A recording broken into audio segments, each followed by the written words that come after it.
restrictions appeared to have been eased by Israel in Gaza after Israel decided to support a one-week scale-up of aid. Fletcher said in a statement that initial reports indicate that more than 100 truckloads of aid were collected from crossings to be transported into Gaza. However, the UN aid chief also stated that ultimately they don't need just a pause but a permanent ceasefire. This comes as US President Donald Trump says that Israel would have to make a decision on their next steps in Gaza, adding that he did not know what would happen after moves by Israel to pull out of the Gaza and hostage release negotiations with Hamas. Let's take a closer look at what he had to say. I mean, they're devastated. And I said, when you get it down to a certain number, you're not going to be able to make a deal with Hamas.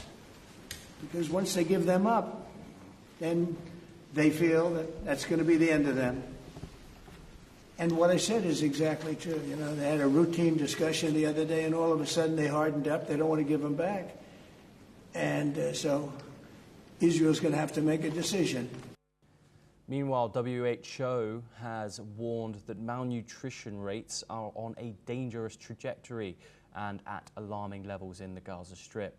The agency says of the 74 malnutrition-related deaths in 2025, 65 occurred in July, including 24 children under 5. We're now once again joined by Shruti Dasgupta.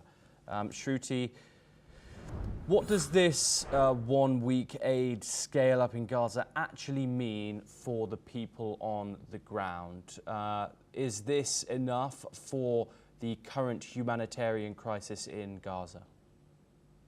Unfortunately, Thomas, it is too little too late. Although the aid is now trickling in, it is not sufficient in numbers, as what I understand from the reports that I've been reading, as well as it is too late. People who have already lost their lives or are already into the vicious cycle of famine would not find the aid that has trickled in any kind of succor to their suffering. But beyond that, Israel is going to have to make a choice, and unfortunately the choice will not be pro-Gaza, because whether the right wing or the left wing in Israel, they both want hostages back and Hamas out, and Hamas has refused to deal in terms of the hostage situation completely. And as I've said before, they are the political capital on which they deal with IDF, and they refuse to give it up. So first, let's try. I think the world needs to, apart from pressurizing Israel to have food trickle in, aid trickle in, they should also pressurize Hamas into letting the people go, because on the other side of this question are also dead and live hostages held for months together by a hostile force terrorist organization.